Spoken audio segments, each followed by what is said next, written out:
back from when I remember I was a little boy watching you shoot at the Y, and you know what I'm saying. I know you a long time, over 20 years plus. Yeah. And you know what I mean. You always been a leader in the community, and I just, like I said, I feel blessed and honored to be here, and just be able to top it up with you. So. And you still ain't aged, man. I'm like, is this dude, what are you drinking, man? I got a gut over here. And I'm like, hey, how does Killer do it, bro? He's blessed. Hey, man. Hey, look, man. It's that genetic thing, brother. It is. It's a genetic thing. It was a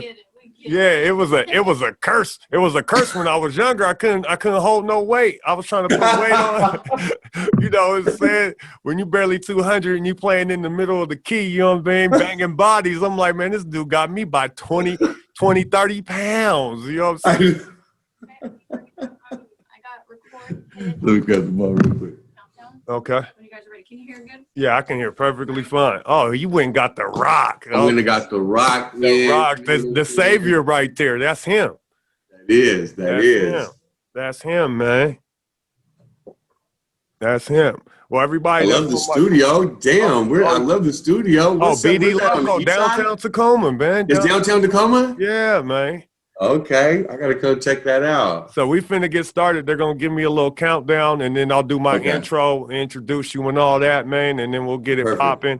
I'm going live on Facebook on my phone. Of course, you can't see that, but in case somebody wants to ask some questions or something, I'll throw it in there. Other than that, we gonna chop it up, man. Talk about some of the old times, man, and we could talk about even how we came across each other. You know what I'm talking about? Let's do it. Let's do it. I got my coffee. I'm ready. Uh-huh. Okay. All right. Ready? Yeah. We're ready to go in 3, 2, 1. Yes. Welcome to Crucial Conversation. I'm your host, Dontay Harris. It is I am him, all that, you know what I mean? Mr. AKA when it comes to Tacoma, you can call him Swift, you can call him Killer, you can call him Spider, you know what I'm saying? You can call him Tay. Just don't call me anything that's offensive. I don't get down like that.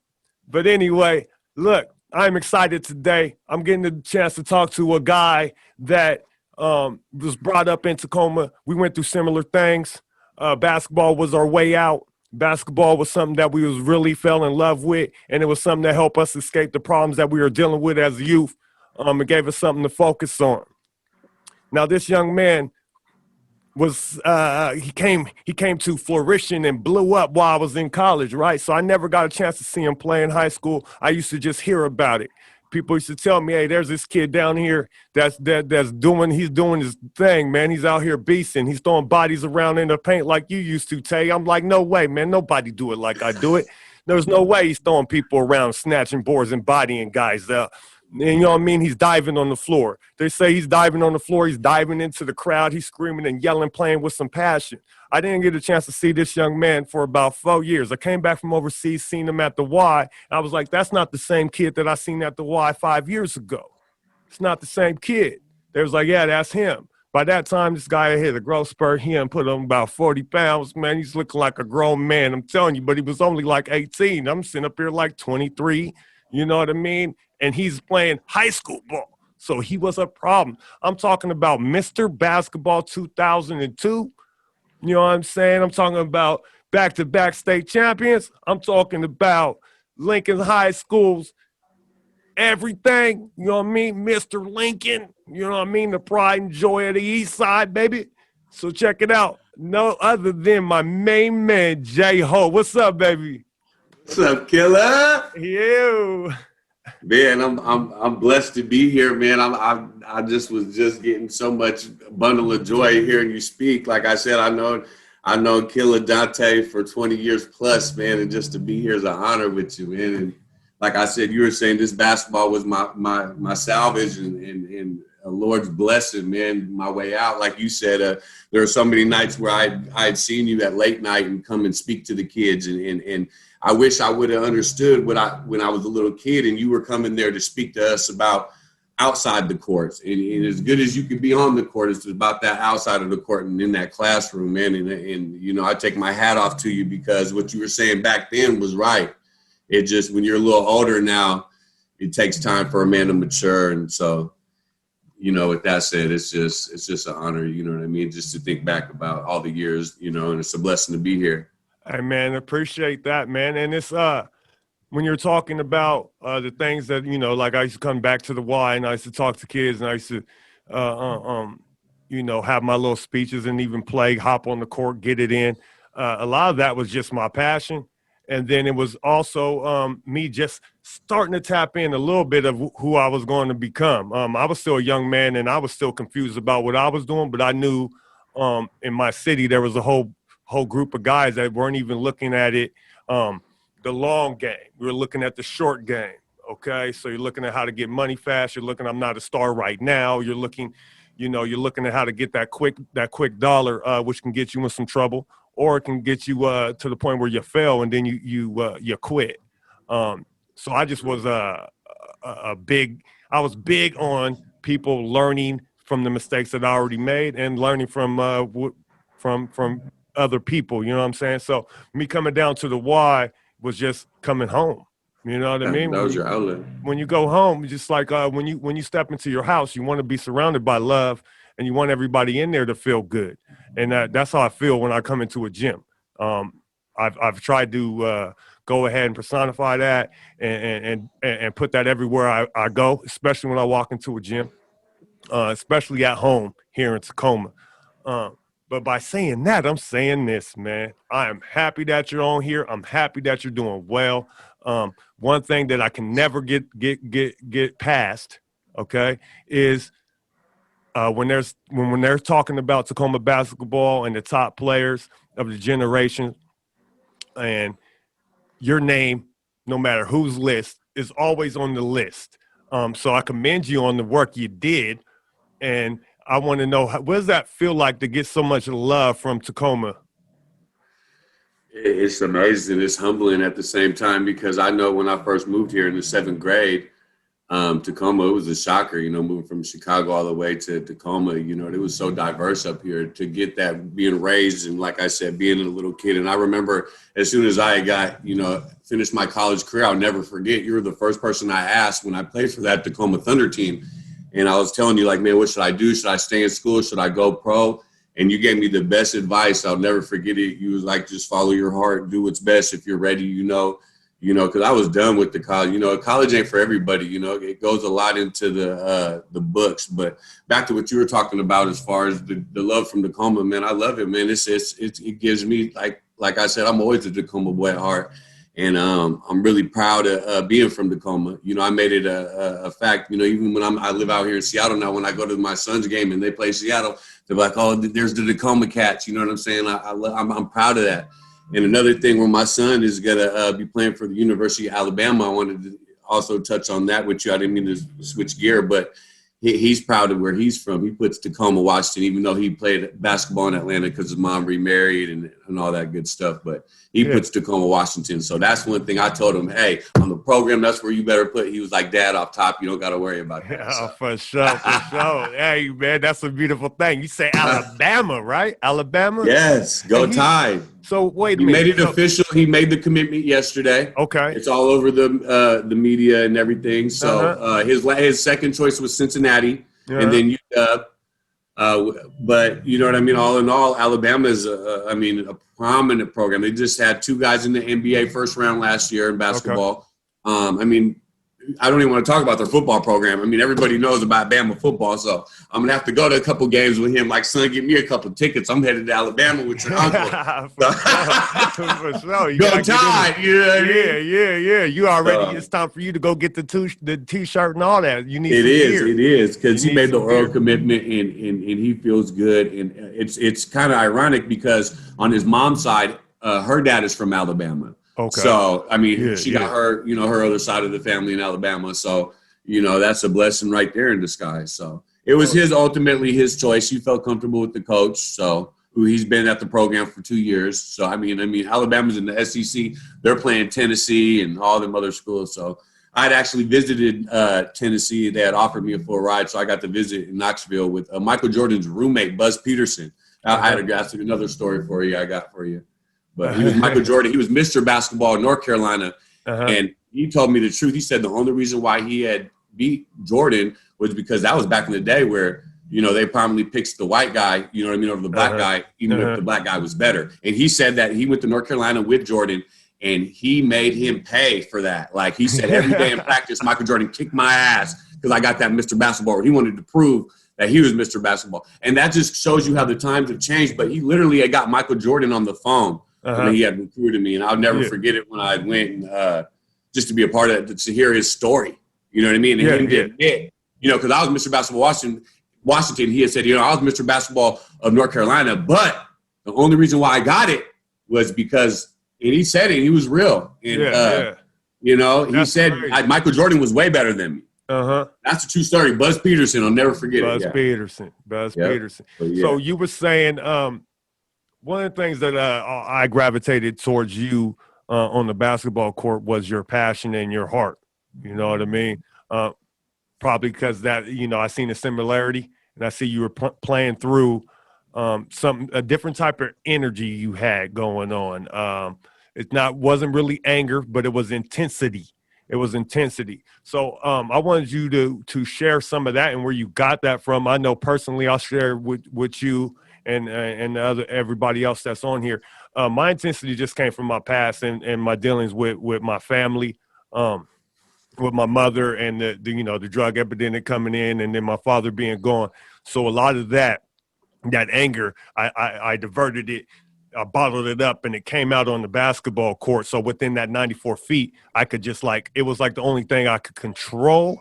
And so that's why I played that way. It's like, cause nobody else was there. Like it got to the point where I was in the game and I couldn't hear the crowd. And if I was really playing well, I wouldn't be able to hear my coach. You know what I mean? If I was all the way locked in, you know what I'm saying? You know, you've seen it happen, you know, the blackout, you know, we blacked out. So explain where it came. What you say? You been there? I've been in some heated moments with you, Killer. You know, we played in Ohio together. We've been through a couple battles as teammates where we done played over in another state. So I just had a lot of memories with you playing for the Tacoma Thunder and the Tide. So yeah. Yeah, for sure, man. For sure. Your intensity level you never had to question that with you, Killer. Oh, so, man. Like I said, we were similar in that aspect for sure. Yeah, definitely. So you, of course, you got the title. Matter of fact, I read an article about you today. You know what I mean? It was at Seattle Times. It was talking about how you got that last championship your senior year. You were Mr. Basketball. Who you ended up, you guarded some pretty good guys during that tournament. I believe you had to guard B. Roy, right? Yeah, B. Roy. Well, hold on, I can't go no further. Let's talk about that. He was probably the most hardest player that I ever played against. I couldn't figure out if he was going left or if he was going right. He was so smooth with handling the ball. I mean, literally, he was going to pull up when somebody's rimmed the ball down and you're in that defensive mode. Yeah, I don't know which way he's going, left or right. He was so smooth. And literally, we'd be going up and down. The dude didn't sweat. He didn't sweat. And I believe Kobe Bryant in his book had said the hardest player that he ever guarded was Brandon Roy, too. That's what he said, too. And he was. I just couldn't figure out which way he was going. And a big part of that was he was swift. That man was swift. Okay. You know what I mean? And Brandon Roy was a smooth guy. But they didn't have a player by the name of Marcellus Camp who broke his ankle the day before that, who I played on Friends of Hoop with, who signed in Nevada, who ended up having a great career in college, Marcellus Camp. He was a beast, too. But Brandon Roy was definitely probably the best player I ever played against, period, hands down. Hands down? For sure. Yeah, that dude was he didn't sweat. He didn't look like the game. People always said he didn't play hard or he didn't do this because he didn't sweat or he wasn't ball. But that man could ball. That man was he was cut from a different cloth. Yeah, for sure. I never played against him. Of course, I watched him play, and I've been in. His brother Ed. You didn't get to play Ed. Yeah. You never played against Ed? Yeah. In the pro. That's what I was about to say. He's from your time. Yeah. In the pro-am. Yeah, in the pro-am. I did. Oh, okay. In the pro-am. Okay. Yeah. I did do that. Late great Randy Redwine brought me up. Yeah. You know what I mean? You know, Redwine used to slide the Tacoma boys under the radar, slide you in there. They wouldn't even know you was coming. Just pop into the pro-am and get it in. Oh, I love Redwine. Rest in peace, man. That's probably one of my, if not my favorite coach of all time.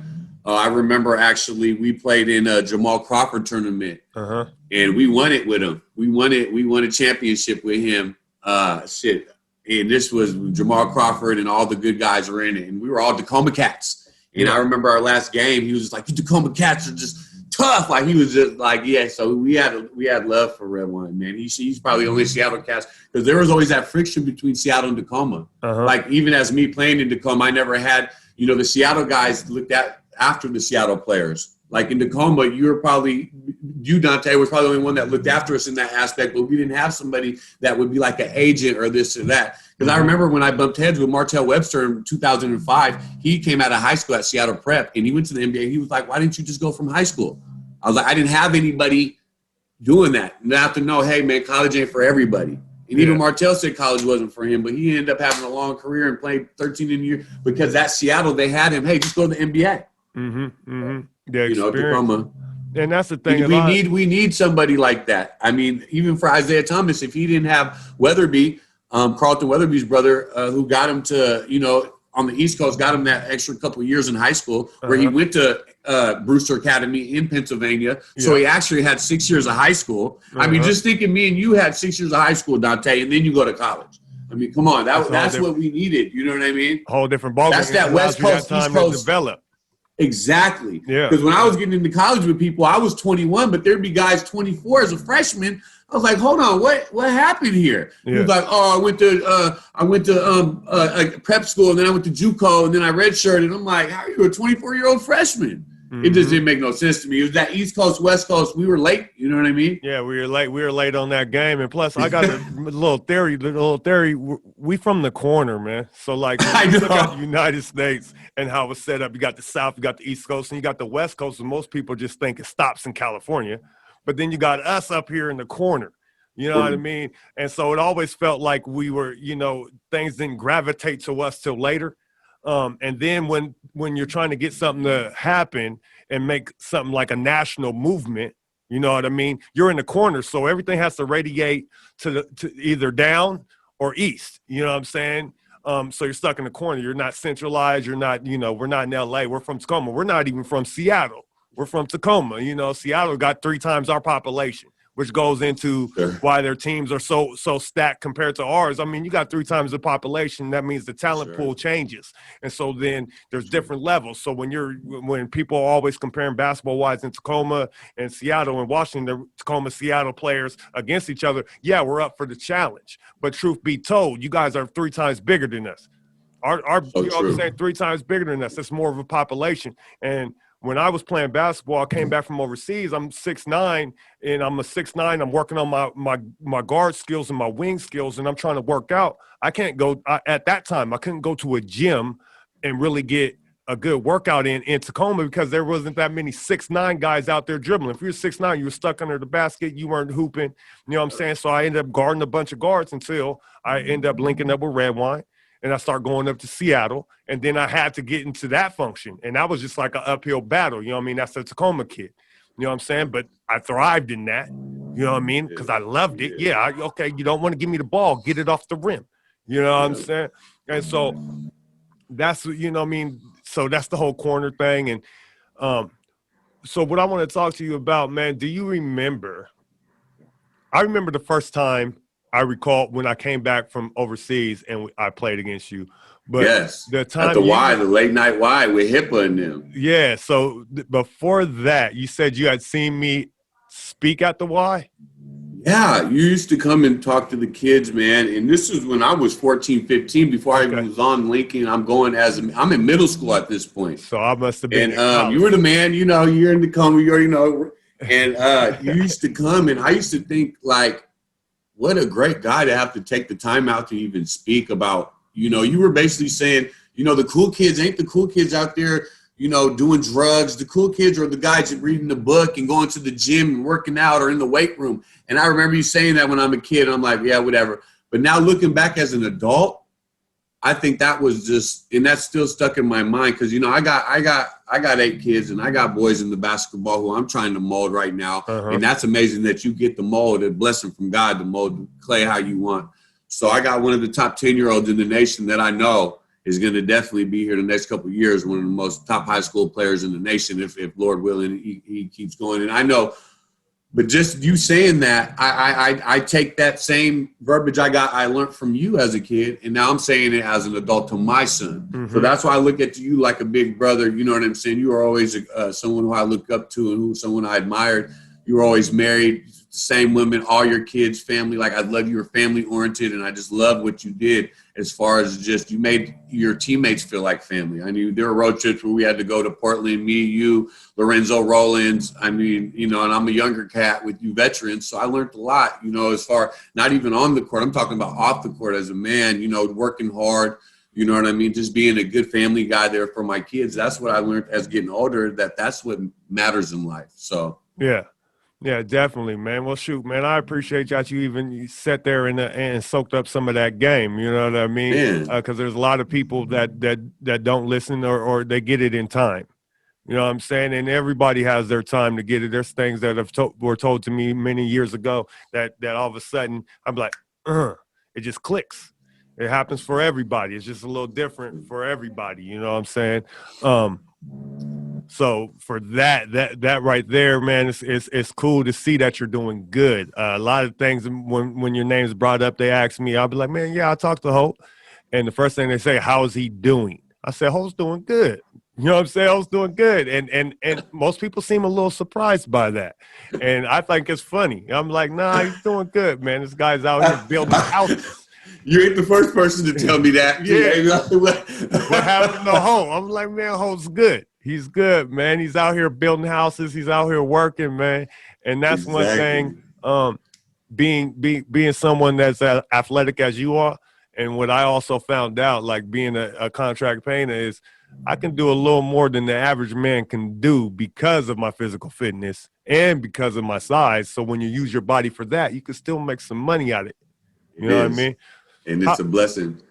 And actually, I wanted to touch, since we were on the Brandon Roy, I was actually building a house last summer in West Seattle. And I'm at this community, and I see Brandon Roy. I'm building a house, and I'm on a roof, and I look over, and I see a guy, tall, light-skinned, Brandon Roy, handing out backpacks to the kids. I mean, I seen like 50 Somalian kids lined up from, you know, and I'm looking, and I yell out, "B. Roy!"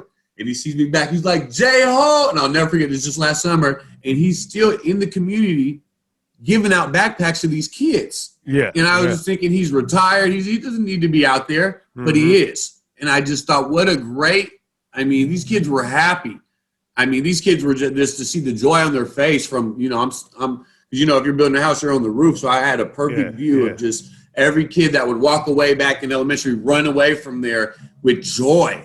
And I was thinking, like, dang, if I could have made the NBA, what impact I could have had on my community. See, and I wasn't thinking like that back as a 17, 18, or even a 21-year-old adult in college at Virginia Tech. You know what I mean? And I probably, you know, to have, and I tell my son when he chose Alabama, I just got off the phone with him, you know, a couple of days ago, right before he told me who he was going to commit to. I thought, you know, I wanted to go to UW, which being biased, but I wanted my own son happiness. To make a long story short, that in college, I try to tell these college coaches, they don't care about you, son, that they're there for your talent. See, back when I was going through my recruiting process, I thought these coaches really cared about me. I thought, no, it was just about, what are you doing for me today, son? And that's how it is. It's a cold world, but that's how it is in the world. You know what I'm saying? So him to go to Alabama, you know, and he's like, this coach I feel the most comfortable about. I said, well, what makes you feel the most comfortable about him? You know, oh, I'm going to start as a freshman. Well, son, they probably tell everybody that. You know, they were telling me that when I was at Oregon State or I was at Iowa State, or, you know, because I went to 5 Division I's in 5 years, and that was unheard of. But I did. It's still unheard of. Yeah, and so I never even got it. I really, you know, the college coaches, you know, they could be here 1 minute, gone the next. So yeah, definitely, man. But the fact that you went through what you went through you're able to pass that on to your seed is growth. That's part of being a father. Part of being a good human being. Like when you were talking about how you had you seen Brandon Roy, and he was handing out backpacks, and that feeling that you got. He made it to the league, bro. And of course, you know what I'm saying, you and I are sitting here and did not make it, but that does not mean that you do not. I think you have one of the most unique stories in our area, and I think your story needs to be told. And then I also believe that you can be that person to talk to some of these kids out here also, man. So that's the reason why I wanted to bring you on, because you can speak some of this positive stuff, because you're seeing the world through a new light, through a new lens now. You're an adult, you know what I'm saying? You're about your business, you're working. So you can now look back and be that voice that you need to hear, because it's going to take more than my voice. It's going to take more than yours. They need to hear this multiple times. We need to beat these kids over their head with what's going on, man. So I like one thing. I mean, that's why I got into coaching, man. Of course, I ended up falling in love with coaching because of my sons getting me involved. But the thing that I noticed, that I'm telling my kids, like I told you when I was a freshman in college, and I'm coming back to the Y, I told my kids, hey, look, man, you can pay attention to them books and work on your craft. You want to be this, you want to hoop, work on your craft, like take it serious, get your reps up. You know what I mean? I was saying that then because I got to college and realized, like, oh man, I'm at the bottom of the list. I thought I was nice. I thought just because, you know, I got to college because I played extremely hard. But when it comes to skill set, I had to learn that. I learned it when I got to college. I was like, man, if I would have known this, and it was like within 3 months of being in college, I could, if I was still in high school and knew what I knew then, I'm averaging 28. That quick, just because I got with somebody that was teaching me the simple things, teaching me to slow down, teaching me how to prepare for a game. You know what I mean? So those are things that you can hand out and hand to people and talk to people, have crucial conversations with people in the community, man. And so if there was a situation where you could talk to 16-year-old Justin Holt, what would you tell Justin Holt? Oh man, I would tell you this: that your window of opportunity is only for so long. Mm-hmm. And that, you know, that everybody is smoke and mirrors. Everybody could say this, but, you know, this is over there. I'll come to my school. You're going to start. I'm going to be here for the next 4 years. And as soon as they get another job, they're out the door. Everything they sold you, you know, that you're coming to their program or, you know, just like how I got recruited by Iowa State. You know what I mean? And that coach ended up getting kicked out drinking beers with the Missouri cheerleaders. Well, he recruited me. He drove his RV all the way from Ames, Iowa, you know, which was back-to-back Big 12 champs. You know, they had Tinsley and what's that other guy? He put off Marcus Fizer. Marcus Fizer, yeah. And he was telling me a story how he saw Jamal Tinsley on a New York court, which he was like 22, 23. Like I told you back then, they did the East Coast, and he just picked him up off and got him in Iowa State. You know what I'm saying? Yeah. And his story, you know, that's how he recruited me. You know what I'm saying? You know, with a 12-pack, we're drinking beers. Oh, yeah, I want to sign with you. So these college coaches, it's smoke and mirrors, you know. And back then I thought they all loved me. You know what I mean? Oh, no, this coach really loves me, or you know what I mean? No, these college coaches only love what you can do for them. You know what I'm saying? And they were telling me, oh, you're going to be a first-round draft pick, come here for a year, you know. So that's what I tell myself. Don't believe everything you hear. The proof is in the pudding. And when you're young, you don't have, like I said, if I had a mentor back then, or I had somebody to have my best interest and to know, hey, this is, I didn't know. So I'm going, you could have been Appalachian State and I'm signing with you. You know, I didn't know. Yeah. And that's where we bumped heads with me and Coach Kelly at Lincoln, which was a great coach. Mm-hmm. X's and O's as far as X's and O's. But, you know, I'll never forget when Kansas called him. And he was like, yeah, you know, telling him I'm hanging out with the wrong people, or don't hang out with this person. And he wanted me to be a certain type of way. And I wasn't, you know, I was cocky, and, you know, I ain't going to act that way. You know, you do. And it's politics. And it's also, you know, when you're 16, that you need a father figure. Like you were there for your kids. Ain't nobody going to come and scare, you know, screw your son over because you're there because you know the game. You know, I didn't have that. You know what I mean? I was really on my own. You know what I'm saying? And that wasn't good. It wasn't good. So for my kids, I definitely want to be there. You know what I'm saying? For sure. Well, that's what's gonna make you the father you are. Sure. That's what made me the father I became and that I am. Is because I didn't have that. And I was like, man, if I would have had somebody to actually just smack me in the back of the head, be like, hey, yo, you know what I'm saying? Hey, yo, man, quit playing. Hey, look, you know what I mean? stand up on what you're talking about. You know what I mean? 10 toes down. I would have been. It would have changed a lot for me. You know what I'm saying? So it's like it's important that we get out there and we talk to some of these kids, and I find myself even talking to adults a lot. You know what I mean? Grown men that'll call me or send me a message like, "Yo, Tay, man, remember that conversation we had on the back of the van when we was coming back from California? Hey, look, man, I appreciated that." And for me, it was a regular conversation. For them, it was something deeper. Because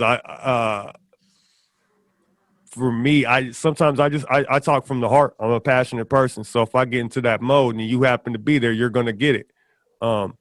So what I have learned is how to focus that in a little more on and try to put together words and create a platform for me to start speaking to people. Come on and talk to my guy Jay Holt, man. Hey, look, I can tell you one thing. Speaking of hoop, man, the first time I was going, they called me and said you was in the gym. Man, I couldn't wait to get to the gym, boy. I was coming to get you. I ain't gonna lie. I was coming to take your head off, man. Straight up, man. I was in the car. I think you did. Immediately. I'm tired of hearing about this kid, man. You gonna start comparing me to this kid, man. Okay, he won championships and all this, man. Mr. Basketball. Hold up, man. Let me see this young boy, man. So that was exciting. I think Big Lou was there. Big Lou. Oh, I miss Big Lou. Yeah. I miss Big Lou. Where's Big Lou at? Man, hey, I just stopped by and talked to him the other day. He just had surgery on his knees, man. He's doing good. He's back. I knew them knees was going to get him one day. Man, for sure. His knees, what? Hey, Lou played till the wheels fell off for real. Hey, for real, man. That boy love the game, Big Lou. Yeah, we got to have him on here, man. Yeah, we do, man. See Lou. Hey, look, man, so check it out, man. I really, really appreciate you coming in here, man. I really appreciate everything that you're doing, being involved with your kids. That's what's up. You know what I'm saying? They can't take that from you, man. Continue to grow as a man. Continue to educate yourself so you can educate others. Continue to focus in and try to do positive things. I was talking to Mosley just week. He was on the last podcast, and what we were talking about is a lot of mental conditioning. So you got to mentally prepare yourself, like you mentally prepare for a basketball game. Everybody has with their little rituals. So my challenge is to you is make sure you mentally prepare yourself and condition yourself every day to go on and take on the world. Right. You know what I'm saying? Speak positive stuff to yourself. You know what I mean? Self-conversation is good. You know what I mean? Self-conversation, and make sure it's positive. You know what I mean? One thing that I always admired about you, man, is your overall confidence. I never seen you waver on the basketball court. I always admired that about you. And I never quite got it. I don't know why this guy's so cocky. You know what I'm saying? But that confidence carried you. You know what I'm saying? It carried you. You keep that confidence and you take that and you apply that to everything else, man. And I wish you nothing but wins. Wins, bro. You know what I'm talking about? But before we get off, man, let me ask you something. Hey, is that the little 10-year-old, man? Is he about to be harder than you though? I think so. And one of the things is crazy. We have the same birthday, October 10th. Uh-huh. So we have this. I gave that boy. I put a basketball in his hand when he was 1. Mm-hmm. He's been playing for the same organization, Game Time, since he was in 2nd grade. He is flourishing. And I take him to the doctor. He's probably going to be like 6'8", 6'9". Mm-hmm. But just his ball handling, he's being coached by Coach Good, who's a close friend of mine, Coach D, Darren, and they got a great program over there. And see, we didn't have that when I was his age. So, yeah, he's ahead of me right now. I'm telling you right now, Killer, he's coming to you. I'm bringing him to you, Killer. We're gonna win back-to-back with him, and we're gonna win. We're going to get it popping, man. We're going to get it popping. I'm telling you, 3-4 years, he's going to be 13. He gonna be in your wherever you at. Mount Oklahoma, we coming. For sure, man. I'll definitely be in the game for sure because I'm not going nowhere, man. I plan on being in the area. I will continue coaching because that's my new niche. I'm trying to get better at that every day, along with everything else in my life. But coaching definitely is up there, man, along with this podcast thing. You know what I'm saying? I'm trying to get it all going. I'm trying to get better. I'm trying to improve, man. I tell myself every morning, be great. You know what I'm saying? Good morning, be great. You know what I mean? Get my morning workout in and get on to work. But like I said, man, it's been a pleasure, man. I'm going to go ahead and get up off of here. You know what I'm saying? I appreciate you for coming through. We going to talk some more, you know what I'm saying, later. We're going to have to bring you on. I plan on doing something where I get a couple guys on here and we got a couple microphones going and we just have a general conversation and throw some topics around, have a little powwow. You know what I'm saying? Do it. You know and what my I mean? son's signing day ain't till till coming up in September, October. And see, back then in my day, they didn't have where they do a signature thing. So we could maybe try to get him on here that day. I could, you know what I mean? For sure. We'll try to get him on here as a signee to Alabama from Tacoma, Washington. Yeah. So we'll work something out, Killer. He'll be on here. If I tell him to do it, he'll do it. So we'll get it popping. We'll get it let's popping. do We it, got to show Killer. him some love. Let him know the man, town I supports appreciate him. you, man. Thank you for letting me be on here, man. It's a blessing, man. Thank you, man. Dolly the Green Giant right now. I'm super stoked. Right on, Killer. All right, man. Stay up, baby. You too. Hey, what's up? This Crucial Conversations. This your boy D Harris, and I'm out of here.